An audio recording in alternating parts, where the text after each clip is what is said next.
Hello students, स्वागत है आपके अपने यूट्यूब चैनल झारखंड एजुकेशन में। स्टूडेंट्स, इस वीडियो में हम लोग चैप्टर कंस्ट्रक्टर एंड डिस्ट्रक्टर का आखिरी लेक्चर देखेंगे, लेक्चर नंबर 3। और इस लेक्चर नंबर 3 में हम लोग कवर करेंगे टॉपिक डिस्ट्रक्टर को। सबसे पहले हम लोग जानते हैं व्हाट इज डिस्ट्रक्टर, डिस्ट्रक्टर क्या होता है या डिस्ट्रक्टर फंक्शन क्या होता है। अगर आप अपने एग्जाम में इसी तरीके से पॉइंट वाइज लिखते हैं तो ये एक बेहतर लिखने का तरीका माना जाता है। आप चाहें तो सारे को एक पैराग्राफ में भी लिख सकते हैं या फिर पॉइंट वाइज भी लिख सकते हैं। सबसे पहला जो लाइन है वो काफी इंपॉर्टेंट है, और डिस्ट्रक्टर फंक्शन का डेफिनेशन लिखने के दौरान इस लाइन को, है ना, इस पहले पॉइंट को लिखना बेहद जरूरी है। क्या है destructor? Destructor is a special member function. Destructor जो है ये खास तरह का मेंबर फंक्शन होता है that is invoked automatically whenever an object is going to be destroyed. Destructor एक स्पेशल मेंबर फंक्शन होता है, यानी क्लास के अंदर का एक फंक्शन होता है जो ऑटोमेटिकली कॉल होता है जब भी ऑब्जेक्ट डिस्ट्रॉय होने जा रहा होता है। तो जब भी ऑब्जेक्ट डिस्ट्रॉय होने जा रहा होता है तब ये डिस्ट्रक्टर फंक्शन ऑटोमेटिकली कॉल होता है। मीनिंग, इसका मतलब ये हुआ, a destructor is the last function that is going to be called before an object is destroyed. यानी डिस्ट्रक्टर वो अंतिम फंक्शन होता है जो ऑब्जेक्ट डिस्ट्रॉय होने से पहले कॉल होता है। ठीक है, जब ऑब्जेक्ट डिस्ट्रॉय होने वाला होता है उससे जस्ट पहले जो फंक्शन कॉल होता है वो आपका होता है डिस्ट्रक्टर फंक्शन। देखिए, यहाँ पर मैंने डेफिनेशन को बहुत इजी वे में लिखा है। इसका और भी टेक्निकल तरीके से अगर लिखें तो काफी कॉम्प्लेक्स टाइप का हो जाएगा, तो मैंने यहाँ पर डेफिनेशन को काफी इजी रखने का कोशिश किया है। नेक्स्ट पॉइंट है, A destructor has the same name as the class and is preceded by tilde। Destructor function का नाम वही होता है जो कि क्लास का नाम होता है, बस डिस्ट्रक्टर फंक्शन के नाम के आगे ये टिल्ड साइन लगा हुआ होता है। ठीक है, आप यहाँ पर इसे जो है हम लोग टिल्ड साइन कहते हैं। For example, the destructor for class string. मान लीजिए हमने एक स्ट्रिंग नाम का क्लास बनाया है, तो डिस्ट्रक्टर फंक्शन को कैसे डिक्लेयर करेंगे?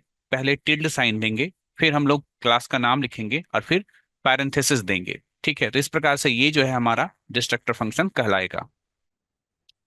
अब हम लोग यहाँ पर जो है डिस्ट्रक्टर फंक्शन को समझने के लिए एक प्रोग्राम कोड देखेंगे। इस प्रोग्राम में आपका एक क्लास है जिसका नाम डेमो है। इसके प्राइवेट सेक्शन में दो डेटा मेंबर है, num1 और num2। ठीक है, यहाँ तक आपको समझ में आ रहा होगा। पब्लिक सेक्शन में डेमो क्या है? डेमो यहाँ आपका जो है एक कंस्ट्रक्टर फंक्शन है, क्योंकि इसमें पैरामीटर पास कराया जा रहा है।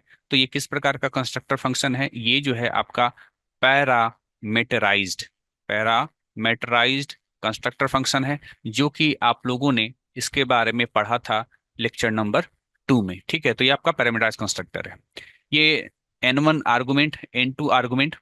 इस कंस्ट्रक्टर फंक्शन के डेफिनेशन में हमने एक स्टेटमेंट सबसे पहले लिखा है, सी आउट इनसाइड कंस्ट्रक्टर। यानी इनसाइड कंस्ट्रक्टर ये पहले प्रिंट करेगा।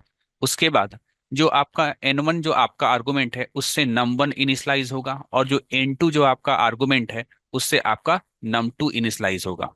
ठीक है, अब इसी क्लास में आगे देखिए, इसी क्लास के अंदर आपका डिस्प्ले नाम का एक फंक्शन है, जिसके जरिए क्या होगा, ये क्या करेगा, cout num1 is equal to num1, num1 का वैल्यू प्रिंट करेगा, और cout num2 is equal to num2, ये num2 का वैल्यू प्रिंट करेगा।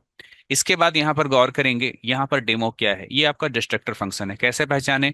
एक तो इसका नाम वही है जो कि क्लास का नाम है, और दूसरा यहाँ पर टिल्ड साइन लगा हुआ है, तो ये आपका डिस्ट्रक्टर फंक्शन है।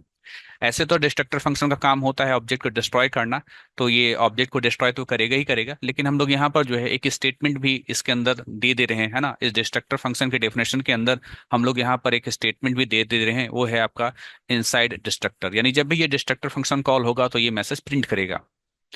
अब हम लोग यहाँ पर आते हैं मेन फंक्शन में। मेन फंक्शन में क्या क्या चीजें हैं? यहाँ पर है डेमो क्लास का नाम, obj1 जो है ये आपके ऑब्जेक्ट का नाम है, और हम लोग यहाँ पर आर्गुमेंट पास करा रहे हैं 10 और 20।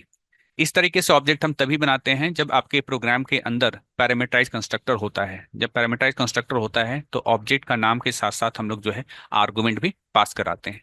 अब क्या होगा, आप जानते हैं कि जैसे ही क्लास का ऑब्जेक्ट बनता है वैसे ही आपका कंस्ट्रक्टर फंक्शन कॉल होता है। तो आप आ जाइए यहाँ पर कंस्ट्रक्टर फंक्शन के पास। ये आपका कंस्ट्रक्टर फंक्शन है, ये कॉल होगा n1 n2। n1 यानी 10 और n2 यानी कि 20। क्यों? इसलिए क्योंकि आप यहाँ पर जब ऑब्जेक्ट बना रहे हैं तो यहाँ पर आपने वैल्यू दिया है 10 और 20। ठीक है, तो 10 जो है ये पहला आर्गुमेंट है और 20 जो है ये दूसरा आर्गुमेंट है।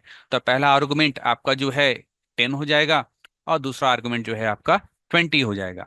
उसके बाद आप यहाँ पर आएंगे, सबसे पहले ये स्टेटमेंट प्रिंट करेगा इनसाइड कंस्ट्रक्टर। ठीक है, पहले ये स्टेटमेंट प्रिंट करेगा। उसके बाद n1 का जो वैल्यू है वो num1 को दे दिया जाएगा, और n2 का जो वैल्यू है ये num2 को दे दिया जाएगा। तो इस प्रकार से आपकी num1 को मिल जाएगा n1 का वैल्यू 10 और num2 को मिल जाएगा n2 का वैल्यू 20। किस ऑब्जेक्ट के लिए?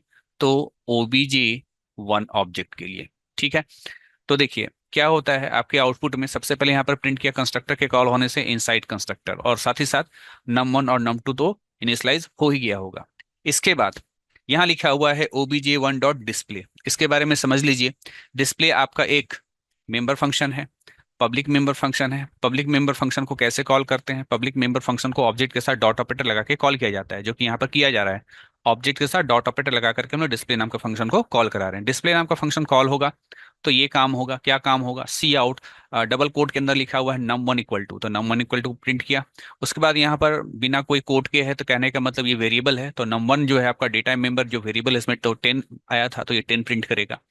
फिर अगले लाइन में लिखा हुआ है सी आउट num2 इक्वल टू, तो num2 इज इक्वल टू, यहाँ पर num2 में आपने क्या स्टोर करवाया था? देखिए यहाँ पर num2 में आपका क्या है? 20 है। तो यहाँ पर जो है num2 का जो वैल्यू है ये क्या प्रिंट करेगा? यहाँ पर 20 प्रिंट करेगा। ठीक है, अब डिस्प्ले नाम के फंक्शन का काम खत्म हो गया, रिटर्न 0। अब आपका प्रोग्राम एंड हो रहा है। आपका प्रोग्राम एंड हो रहा है यानी अब आपका ऑब्जेक्ट का डिस्ट्रॉय होने का बारी आ चुका है। तो जैसे ऑब्जेक्ट का डिस्ट्रॉय होने का बारी होगा वैसे ही आपका डिस्ट्रक्टर फंक्शन कॉल होगा, और डिस्ट्रक्टर फंक्शन कॉल होगा तो ऑब्जेक्ट को डिस्ट्रॉय तो करेगा ही करेगा, साथ ही साथ हमने इसके अंदर जो स्टेटमेंट लिखा है वो प्रिंट करेगा, दैट इज इनसाइड डिस्ट्रक्टर। आप यहाँ देख रहे हैं क्या प्रिंट कर रहा है? Inside destructor. ठीक है, इसके बाद आपका प्रोग्राम एंड हो जाएगा, ऑब्जेक्ट भी आपका डिस्ट्रॉय हो जाएगा। तो ये था आपका एक प्रोग्राम जिसमें हमने डिस्ट्रक्टर फंक्शन को भी देखा कि डिस्ट्रक्टर फंक्शन किस तरीके से काम करता है। अब हम लोग देखते हैं फीचर ऑफ डिस्ट्रक्टर फंक्शन। यहाँ पर कुछ चीजें बताई गई हैं डिस्ट्रक्टर फंक्शन के बारे में। कुछ चीजें वही हैं जो आपको मैंने डेफिनेशन में बताया है, और कुछ नई चीजें भी आपको देखने को मिलेगी। पहला पॉइंट क्या है? Destructor is also a special member function. Destructor भी एक स्पेशल मेंबर फंक्शन होता है, लाइक अ कंस्ट्रक्टर। जैसे कंस्ट्रक्टर एक स्पेशल मेंबर फंक्शन होता है, वैसे ही डिस्ट्रक्टर भी एक स्पेशल मेंबर फंक्शन होता है। Destructor destroys the class object created by the constructor. Constructor जो ऑब्जेक्ट को क्रिएट करता है, डिस्ट्रक्टर फंक्शन उसी ऑब्जेक्ट को क्या करता है? डिस्ट्रॉय करता है। Second point, destructor has the same name as their class name preceded by tilde symbol. Destructor function का नाम वही होता है जो कि क्लास का नाम होता है, बस इस फंक्शन के नाम के आगे टिल्ड साइन लगा हुआ होता है या लगाना होता है। Third point, it is not possible to define more than one destructor. ये पॉसिबल नहीं है, ये संभव नहीं है कि एक ही क्लास के अंदर आप एक से ज्यादा डिस्ट्रक्टर फंक्शन को डिफाइन करें। अगला point, the destructor is only one way to destroy the object created by the constructor. Destructor के द्वारा ही केवल आप ऑब्जेक्ट को डिस्ट्रॉय कर सकते हैं, यानी कंस्ट्रक्टर के जरिए आपने जो ऑब्जेक्ट को क्रिएट किया है उसको डिस्ट्रॉय केवल आप डिस्ट्रक्टर के माध्यम से ही कर सकते हैं। Hence destructor can not be overloaded, है ना? आपने सेकंड चैप्टर पढ़ा था फंक्शन ओवरलोडिंग। तो चूंकि डिस्ट्रक्टर भी तो एक फंक्शन है, तो क्या ये ओवरलोड होगा? तो इसका उत्तर है नहीं, डिस्ट्रक्टर फंक्शन को ओवरलोड नहीं किया जा सकता है, क्योंकि आपके प्रोग्राम में केवल एक ही डिस्ट्रक्टर फंक्शन होता है। नेक्स्ट पॉइंट है, it can not be declared static और कॉन्स्ट। आप डिस्ट्रक्टर फंक्शन को ना तो स्टैटिक डिक्लेयर कर सकते हैं ना तो कॉन्स्ट डिक्लेयर कर सकते हैं। स्टैटिक और कॉन्स्ट के बारे में ऑलरेडी हम लोग जो है क्लास एंड ऑब्जेक्ट चैप्टर में पढ़ चुके हैं। नेक्स्ट पॉइंट है, destructor neither requires any argument nor returns any value. Destructor function ना तो कोई आर्गुमेंट लेता है, याद रखिएगा डिस्ट्रक्टर फंक्शन नहीं लेता है, कंस्ट्रक्टर लेता है। ठीक है, कंस्ट्रक्टर लेता भी है नहीं भी लेता है, लेकिन डिस्ट्रक्टर नहीं लेता है। तो डिस्ट्रक्टर फंक्शन कभी भी जो है कोई आर्गुमेंट नहीं लेता है और ना ही कोई वैल्यू को रिटर्न करता है। अगला पॉइंट है, it is automatically called when an object goes out of scope. ये ऑटोमेटिकली कॉल होता है जब ऑब्जेक्ट अपने स्कोप से बाहर जाने लगता है। ठीक है, destructor release memory space occupied by the object created by the constructor. Constructor के द्वारा जो ऑब्जेक्ट बनाया गया तो वो ऑब्जेक्ट कुछ मेमोरी स्पेस लेगा, तो उस मेमोरी स्पेस को रिलीज करने के लिए या उस मेमोरी स्पेस को रिलीज करता है हमारा destructor function. Next point, an destructor objects are destroyed in the reverse order of an object creation. जिस ऑर्डर में, जिस क्रम में ऑब्जेक्ट का क्रिएशन होता है उसके रिवर्स ऑर्डर में ऑब्जेक्ट डिस्ट्रॉय होता है। Next point, destructors are not inherited. Destructor function को इनहेरिट नहीं किया जा सकता है। तो कुछ पॉइंट्स ऐसे हैं जैसे कि डिस्ट्रक्टर आर नॉट इनहेरिटेड, ये इनहेरिटेंस चैप्टर जब पढ़ेंगे तो इसको और बेहतर तरीके से समझ पाएंगे। ठीक है, तो कुछ पॉइंट्स ऐसे हैं जिसका संबंध आगे के चैप्टर्स से है, और कुछ पॉइंट्स ऐसे थे जिसका संबंध पीछे के चैप्टर से था। तो अगर आपका पीछे का चैप्टर्स क्लियर है तो वो पॉइंट्स आपको समझ में आएंगे, और जो पॉइंट आगे के चैप्टर से रिलेटेड है हो सकता है आपको समझ में ना आए, तो उसके लिए वेट कीजिए। आगे के चैप्टर्स को जब आप पढ़ेंगे तो फिर ये पॉइंट दोबारा जब आप पढ़ते हैं तो आपको समझ में आ जाएगा। तो चिंता नहीं करना है, जैसे ही आप आगे के चैप्टर्स को पढ़ते हैं उसको खत्म करके जैसे वापस आकर के ये छूटा हुआ जो पॉइंट्स को जो समझ में नहीं आया है उसको दोबारा से पढ़ेंगे तो आपको सब कुछ समझ में आ जाएगा।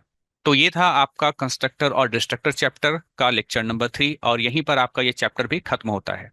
नेक्स्ट लेक्चर में हम लोग जो है नया चैप्टर शुरू करेंगे C++ यूनिट से।